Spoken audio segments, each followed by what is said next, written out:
주님의 보혈을 힘입어 살아가는 저와 여러분 되기를 소원합니다. 오늘은 마지막으로 스데반에 관한 설교를 하게 됩니다. 스데반을 최초의 순교자로 말하기도 하는데, 오늘 본문에 스데반이 순교를 하는 장면이 기록되어 있습니다. 죽음의 위협 앞에서도 끝까지 굴하지 않고 끝까지 믿음을 지킨 이 스데반의 모습은 신앙의 선배로서 우리에게 매우 큰 도전을 줍니다. 오늘 본문에서 스데반은 총 3문장의 말을 하는데 모두가 그리스도와 관련된 이야기입니다.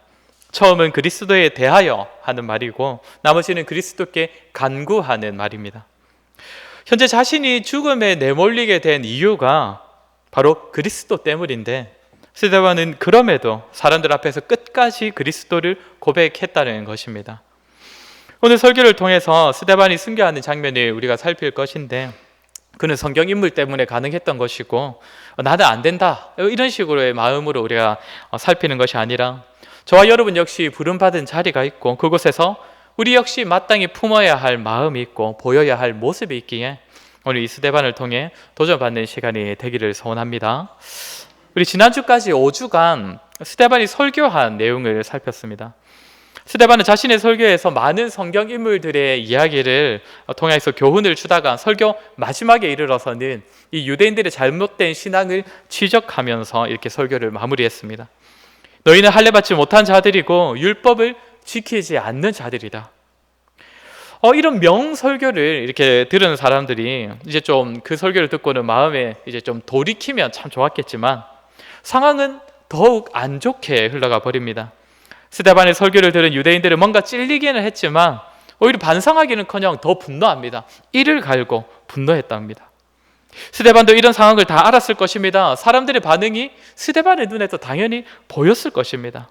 사람들은 점점 더 화가 차오르고 있고 이를 갈기 시작하고, 이제 자신을 에워싼 사람들 모두가 자신에게 분노를 터뜨리려는 것을 다 알았을 것입니다. 이제 자신이 죽음의 순간이 이제 임박했다는 것도 느꼈을 것입니다. 그런 스데반이 지금 자신의 시선을 어디로 향하고 있습니까? 하늘을 향하고 있습니다. 땅을 보고 주위를 둘러보면 온통 자신을 죽이려는 자들, 원수 같은 자들밖에는 보이지 않는데, 그는 땅에서 눈을 들어 하늘을 주목한다는 것입니다. 우리 55절과 56절을 같이 한번 읽어보도록 하겠습니다. 오늘 보면 55절, 56절입니다. 시작.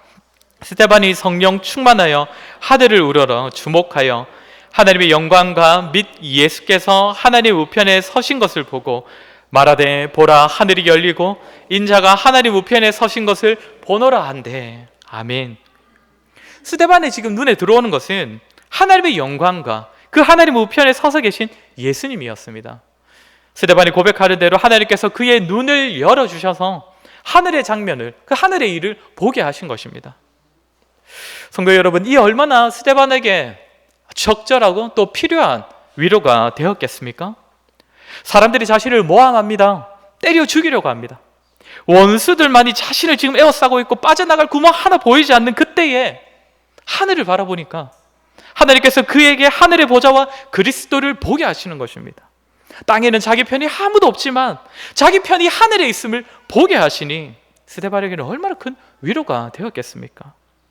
자신을 둘러싼 사람들은 전부 다 스데반이 틀렸다고 말을 합니다. 스데반이 헛된 믿음을 가졌고 그런 믿음은 신성 모독이라면서 스데반을 죽이려고 합니다. 그런데 그렇게 말하는 모든 사람에게는 아무에게도 보여주시지 않는 그 하늘의 일을 이 스데반에게만 보여주시는 것입니다. 사람들은 전부 다 스데반이 잘못되었다고 말하는데 이 스데반에게만 성령을 통하여 하나님께서 자신을 계시하여 주십니다. 게다가 오늘 예수님께서 어떤 모습으로 서 계십니까? 하나님 우편에 서 계신다라고 합니다. 우리는 보통 예수님께서 하늘 보좌 우편에 어떻게 계시다라고 합니까? 앉아 계시다라고 합니다. 사도신경에서도 우리 앉아 계시다라고 고백을 합니다. 그런데 여기서 스데반에게 자신을 보이시는 예수님께서는 어떻게 하고 계십니까? 서 계시다. 이 장면은 어거스틴부터 종교개혁 신학자들까지 전부 다 한결같이 예수님께서 적어도 이 장면에서는 다스리는 자로서가 아니라 스데반을 변호하고 옹호하고 계신 분으로 나타나셨다라고 봅니다. 어떤 의미겠습니까? 우리 마태복음 말씀을 한번 같이 보도록 하겠습니다. 마태복음 10장 32절 34절인데 32절 33절인데 같이 한번 읽어보겠습니다. 시작. 누구든지 사람 앞에서 나를 시인하면 나도 하늘에 계신 내 아버지 앞에서 그를 시인할 것이요 누구든지 사람 앞에서 나를 부인하면 나도 하늘에 계신 내 아버지 앞에서 그를 부인하리라. 아멘. 사람들 앞에서 끝까지 그리스도를 증언했던 이 스데반을 위하여 예수님께서 친히 하나님 아버지 곁에서 이 스데반을 시인하시는 것입니다. 그를 변호하시는 것입니다. 사람들 중에는 아무도 스데반이 옳다고 말을 하지 아니하고 이 스데반의 말이 틀리지 않다고 변호해 주는 사람이 한 명도 없는데 예수님께서 친히 이 스데반을 끝까지 변호하시면서 이 사람이 옳다고 말씀해 주신다는 것입니다. 스데반의 하늘을 주목하여 보았던 장면이 이런 장면입니다. 현재 땅에서 펼쳐지는 일과는 전혀 다른 그런 하늘의 일들. 그러나 이 땅에 서 있는 스데반에게 굉장히 힘과 위로와 용기가 되는 그 장면을 보게 하신다는 것입니다. 사랑하는 성도 여러분, 우리는 믿음의 조상들 이야기를 하거나 또 순교자들의 이야기를 할 때면 나는 저렇게 살 수 없다, 애초에 가능성을 차단시키곤 합니다. 저런 삶은 저 정도의 경지에 오른 사람들이나 살 수 있는 것이지 나는 그렇게 못할 것 같아. 저도 그렇습니다. 그 사람들이 겪은 그런 상황들이 저에게도 만약에 펼쳐진다면 내가 저런 사람들처럼 반응할 수 있을까? 저도 사실 용기가 나지 않습니다. 그러나 오늘 스데반이 하늘을 주목하여 하늘의 일을 볼 수 있었던 것은 55절에서 기록하는 것처럼 성령 충만하여 가능했다고 합니다. 그렇다면 오늘날 저와 여러분도 성령 충만함으로 이런 삶을 살아갈 수 있다는 의미입니다. 그들만의 이야기가 아니라 우리의 이야기일 수 있고 우리의 이야기여야 한다는 것입니다. 저와 여러분이 끝까지 그리스도를 부인하지 아니하고 살아갈 때에 현재 이 땅을 살아가지만 이곳에서의 상황과 형편과 조건만을 주목하는 것이 아니라 우리의 눈을 들어 오직 하나님께로 우리의 시선을 향할 때에 하나님께서는 우리도 보게 하실 것입니다. 하나님께서 우리를 지켜보고 계시고 예수 그리스도께서 우리를 위해 변호하고 계시다는 것을 우리에게도 보여주실 것입니다.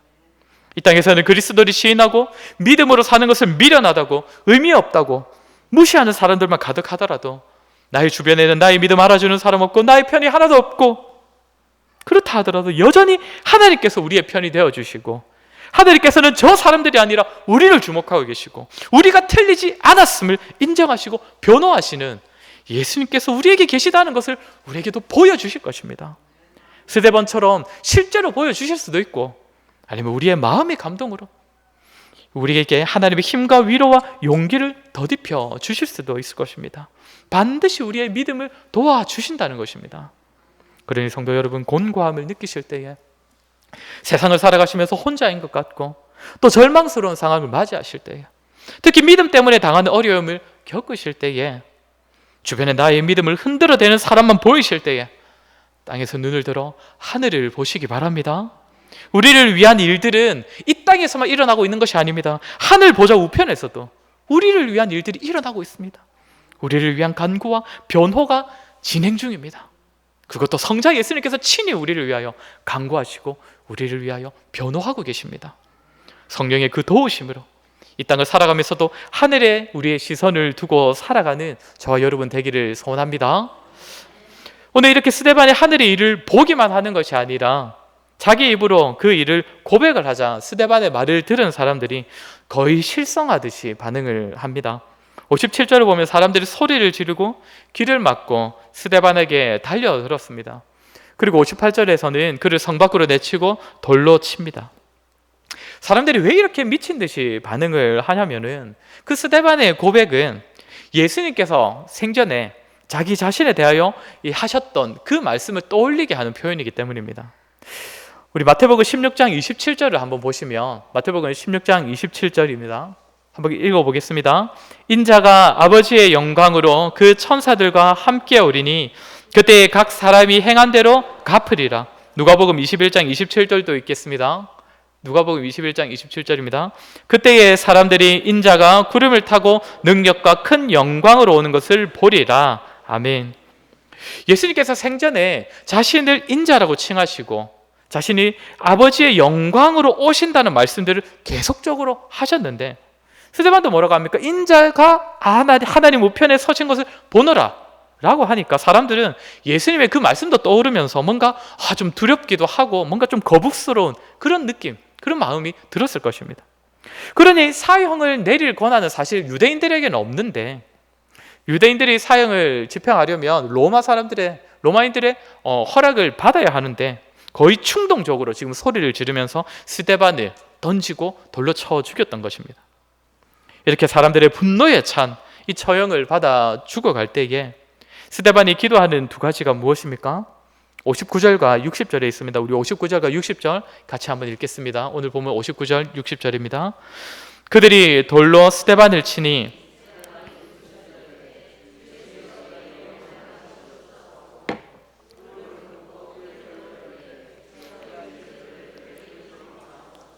이 말을 하고 자니라. 아멘. 스데반은 두 가지를 기도합니다. 이 두 가지의 기도는 느낌이 오셨겠지만 예수님의 기도와 굉장히 유사합니다.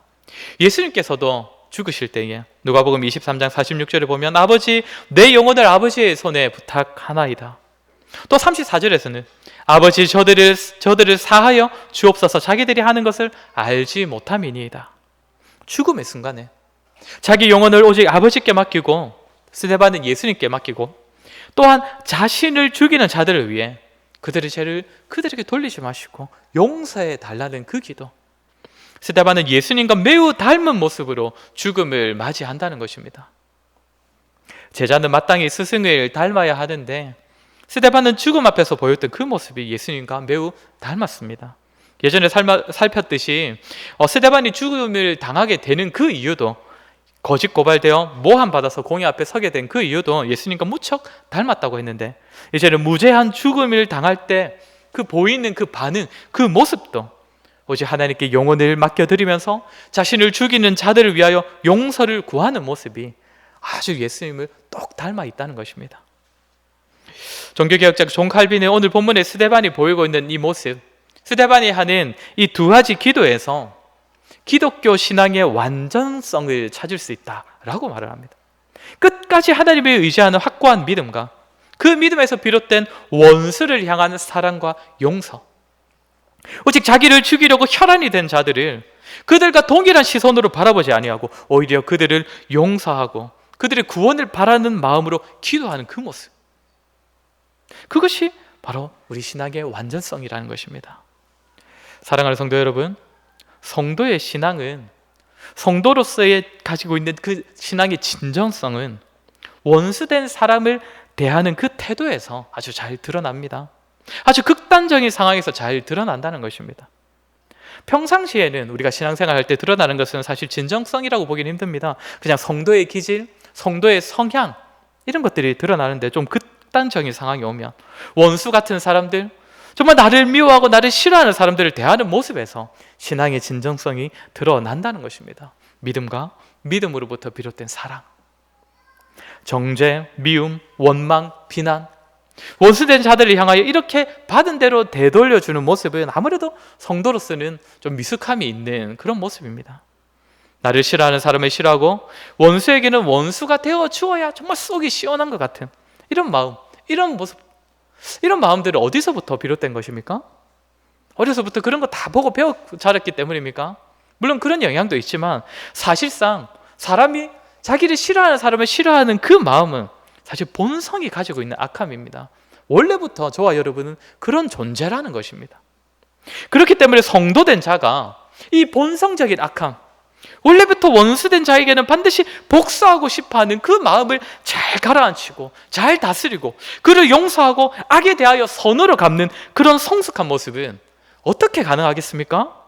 바로 복음으로 말미암아 본성적인 악함이 극복되었을 때에 가능한 것입니다.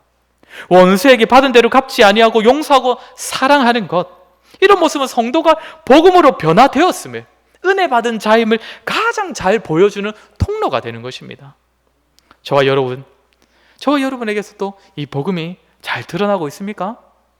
원수 같은 자들을 향하여, 나의 주위에 있는 악인을 향하여 그들의 잘됨을 바라고 기도하고 겉으로 드러나기로도 그들의 악에 대하여 선으로 그렇게 갚아주는 그러한 삶을 살아가고 있습니까? 원수까지도 사랑하고 품는 것, 사실 참 맞는 말이라는 건 잘 아는데 우리가 결코 쉽지 않는 말이라는 것 역시 우리가 참 잘 알고 있습니다. 그런데 복음을 드러내는 삶은 결국 그런 것입니다. 결코 쉽지 않습니다. 굉장히 어렵습니다. 어느 정도의 관심만 보이고 적당한 사랑과 섬김과 희생을 보이는 정도로 그렇게는 잘 되지 않습니다. 우리의 삶을 통하여서 정말 그리스도인 아니면 살아갈 수 없는 모습, 복음을 경험한 자 아니고서는 결코 보여내기 힘든 그런 모습, 그런 모습이 우리에게서 이 세상에 드러날 때에 비로소 우리의 삶이 복음을 드러내는 통로가 된다는 것입니다. 그것이 바로 원수된 자, 나에게 악으로 대하는 자, 나를 싫어하는 사람들을 용서하고 품고 그를 위하여 기도하고 그를 위하여 사랑하는 그런 모습입니다. 이러한 모습으로 복음을 드러내며 살아가는 저와 여러분 되기를 소원합니다. 이제 마지막으로 이렇게 스데반의 사역과 이제 설교와 이제 마지막 기도까지 우리가 살폈는데, 과연 그의 사역과 기도엔 열매가 있었습니까? 네, 있었습니다. 그럼 그 열매가 어떻게 나타나고 있습니까? 먼저는 오늘 우리가 읽은 본문에서 사실 스데반이 주인공이어야 하는데 이름이 3번이나 등장하는 인물이 있지요. 우리가 잘 아는, 나중에는 바울이라 불리는 사울입니다. 사울을 통하여서 열매가 맺어졌다는 것입니다. 어거스틴은 뭐라고 말을 하냐면, 좀 전에 우리가 살핀 이 스데반의 기도, 이 마지막에 간절히 외치는 이 스데반의 기도가 없었다면 바울이라는 그 사도도 결코 없었을 것이다. 어거스틴은 그렇게까지 말을 합니다. 물론 칼빈은 그렇게까지 볼 필요는 없다라고도 말을 하지만 적어도 스데반이 분명 그 바울에게 영향을 주었다는 것은 사실이라는 것입니다. 우리가 2주 전에 모세에 대해서 살폈을 때에 모세가 그토록 열심히 사역하고 모세가 그토록 하나님 보시기에 합당한 모습으로 사역한 결과가 무엇이라고 했습니까? 끝까지 패역한 이스라엘, 끝까지 자신을 거부하는 이스라엘, 변화되지 않는 이스라엘이라고 했습니다. 그러나 그의 사역이 결코 헛되지 않았다고 했습니다. 그의 사역에는 열매가 없는 것이 아니라고 했습니다. 비록 모세가 생전에 자기 눈으로 이스라엘이 가나안 땅에 정착을 하거나 그 백성들이 신실하게 변하는 모습을 모세 자기 눈으로 보지는 못했지만 그 이후에 모세가 사역한 그 40년의 세월은 후대 이스라엘 자손들, 참 이스라엘 백성들, 신자들에게서 사역의 열매가 맺어지는 데에 엄청난 영향을 주었기 때문입니다. 오늘 스데반의 순교도, 그가 전한 복음도 현재 지금 바로 사울에게서 나타나는 것은 아니지만 훗날 그 사울이 회심하여 그렇게 사역하는 데에 준 영향이 분명 있었을 것입니다. 그러니 이 사도행전을 기록한 누가가 스데반의 순교에서 사울을 굉장히 강조해서 기록하고 있는 것이지요. 그러면 누가가 지금 이 스데반의 순교 장면에서 보여주려는 이 사울은 어떤 사람입니까? 사울이라는 이 바울이라는 이 걸출한 스타가 스데반의 순교로 배출되었다, 이 말을 하려는 것일까요? 오늘 우리가 읽은 7장의 마지막 그리고 8장 전반부에 등장하고 있는 이 사울의 모습은 뭔가 떡잎부터 남달랐다, 이미 준비된 사역자였다, 회심만 하면 엄청난 사도가 될 수 있을 사람이었다, 이런 식으로 소개하고 있지 않습니다. 뭐라고 소개합니까? 먼저는 사람들이 스데반의 옷을 벗겨서 사울 앞에 두었다라고 합니다. 사울이 스데반을 죽이는 무리들 중에 있었다는 것이죠. 신학자들 중에서는 이 장면을 사울이 그 스데반을 죽이는 데 뭔가 좀 주도적인 역할을 했거나 뭔가 책임자자 같은 그런 역할을 했다라고 보기도 합니다. 또 사울은 뭐라고 합니까? 스데반의 죽음을 마땅히 여겼다. 그리고 8장 3절에서 뭐라고 합니까? 사울이 교회를 잔멸했다라고 합니다. 여기서 잔멸이라는 이 헬라어 단어는 아주 그냥 완전 파괴를 해버린다, 이런 의미입니다. 그러니까 멧돼지가 이제 밭에 내려와가지고 밭을 막 쑥대밭으로 만들어 놓는 그런 모습을 가지고 잔멸했다, 이 단어를 헬라어를 사용하고, 또는 맹수가 이제 짐승을 갈기갈기 찢어 죽이는 이런 모습에 대하여서, 이런 장면에 대하여서 잔멸했다, 이 단어를 씁니다. 그런데 사울이 교회를 잔멸했다고 합니다. 어떠했다는 것입니까? 완전 그냥 찢어 놓으려고, 완전 교회를 파괴하듯이 핍박을 했다는 것입니다. 여기서 기록된 사울의 모습은 거의 맹수, 사나운 짐승과 같은 모습으로 기록된다는 것입니다. 그런 자가 나중에 어떻게 됩니까? 회심 이후에는 역사적으로 손꼽을 만한 선교사이자 사도요, 또 교회의 지도자가 됩니다. 이 맹수 같은 자가 완전히 달라졌다는 것이죠. 그러니 디모데전서에서 바울이 자신을 뭐라고 표현합니까? 죄인 중에 괴수다. 정말 실제로 괴수 같은 자였으니까. 그러고는 그런 자신마저 그리스도께서 변화시키셨다 라고 증언하지 않습니까? 맹수와 같았고 주의 교회를 잔멸하려고 했던, 완전히 파괴시키려 했던 자신마저 변화시킨 복음과 은혜이기에 그 복음을 더욱 귀하게 여기면서 바울은 담대히 자랑하고 전할 수 있었던 것입니다. 맹수와 같은 자가 변화되어서 복음의 능력을 더욱 확신과 감동으로 실제적으로 전할 수 있었던 바울이 바로 스데반의 열매였다. 지금 누가는 그것을 강조해서 기록하고 있다는 것입니다. 우리는 다시 한번 우리의 원수된 자를 끝까지 용서하고 품어야 할 이유를 여기서 또 발견할 수 있습니다. 맹수와 같았던 그 사울까지도 변화시키는 것이 복음이고 하나님의 은혜이기 때문입니다. 누구라도 이 은혜를 경험하면 완전히 달라지는 바울과 같은 회심이 일어날 수 있다는 것입니다. 그렇게 우리는 우리를 통해 복음이 드러나기를, 원수와 같은 자들까지도 이 복음을 경험할 수 있도록 그들을 용서하고 그들을 품기를 끝까지 멈추지 말아야 할 것입니다. 당장은 아니더라도 그러한 우리의 섬김이, 우리의 헌신과 우리의 희생이 때가 참에 반드시 열매를 거둘 것입니다. 그러면 또 하나의 열매가 나타나는데, 또 하나의 열매가 무엇입니까? 잘 아시듯이 스데반의 선교로 교회에는 이제 본격적인 박해가 시작되어서 사도들 외에는 대부분이 예루살렘으로부터 흩어져 버렸다는 것입니다. 고난, 쫓겨나고 흩어지는 이 결과를 낳았다는 것입니다.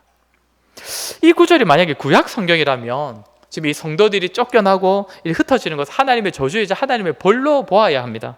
그러나 여기서는 전혀 다른 의미입니다. 8장 1절에서 예루살렘에 있던 성도들이 어디로 흩어졌다라고 말하고 있습니까? 예루살렘에서부터 유대와 사마리아 모든 땅으로 흩어졌다라고 말하고 있습니다. 어떤 구절이 떠오르십니까? 사도행전 1장 8절 말씀 아니겠습니까? 오직 성령이 너희에게 임하시면 너희가 권능을 받고 예루살렘과 온 유대와 사마리아와 땅끝까지 내 증인이 되리라. 이 말씀이 지금 성취되고 있는 것입니다. 우리가 다음 주 본문이지만 8장 4절을 보시면 그 흩어졌던 자들이 뭐하고 있습니까? 두루 다니면서 복음을 전하고 있다고 합니다.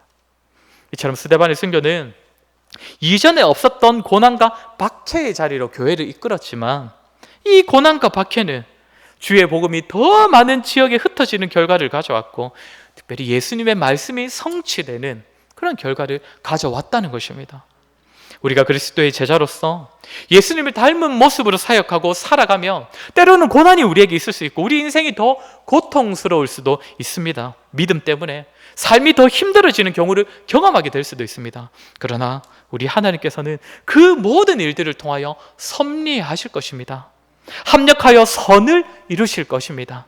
그렇게 고난이 고난만으로 끝나지 않고 반드시 복음의 열매가 되게 이끌어 가신다는 것입니다. 나의 믿음, 내 신앙생활이 때때로 나를 원하지 않는 상황 가운데 계속적으로 인도할 때에, 다 이해할 수 없을 때라도 우리 인생을 향한 하나님의 선하신 손길과 복음을 위한 하나님의 섭리는 결코 멈추지 않는다는 사실을 기억하고 확신하는 그런 저와 여러분 되기를 원합니다. 말씀을 마무리하겠습니다. 이 땅을 살아가면서도 정말 하늘을 바라보며 살아가는 저와 여러분 되기를 소원합니다. 주위에 내 편이 아무도 없다고 여겨질 그때에, 정말 암울할 때에도 예수님께서 하늘에서 친히 나를 변호하고 계시고 나를 위해 간구하신다는 그 사실을 믿음으로 바라보는 저와 여러분 되기를 소원합니다. 또한 그리스도를 닮은 모습으로, 끝까지 제자다운 모습으로 원수된 자들까지도 품고 용서하고 사랑하는 저와 여러분이 됨으로써 복음을 우리의 삶을 통해 드러내며 살아가기를 소원합니다. 그런 우리를 통하여 맹수 같은 자들까지도 변화시키는 은혜가 전해지고, 또 고난 가운데서도 섭리하시는 하나님의 은혜가 경험되는 일들이 많아지기를 주의 이름으로 간절히 소원합니다. 우리 잘 말씀을 기억하며 한번 같이 기도했으면 좋겠습니다. 우리 기도할 때, 하나님, 우리 역시도 이 땅을 살아가지만 이 땅의 일에만 우리의 마음을 두는 것이 아니라, 마음을 빼앗기는 것이 아니라 하늘을 바라보며 살아가는 우리가 되게 하여 주시옵소서. 그곳에서 여전히 우리를 위하여 일하고 계신 분이 계시다는 사실, 우리가 믿음의 눈으로 바라볼 수 있도록 하시고, 그래서 이 땅에서 참 고난과 고통이 많다 할지라도 그 하늘의 일을 기억하며 위로받고 힘을 얻는 우리가 되게 하여 주시옵소서. 또한 그 믿음으로 이 땅을 살아갈 때에 원수까지도 용서하고 품고 사랑하는 우리가 되게 하여 주셔서 그러한 우리의 모습을 통하여 이 땅 가운데 하나님의 복음 그리고 그리스도의 그 사랑과 은혜가 전해지는 일들이 많아지게 하여 주시옵소서. 우리 이 시간 들은 말씀을 기억하며 한번 같이 기도하도록 하겠습니다. 기도하겠습니다.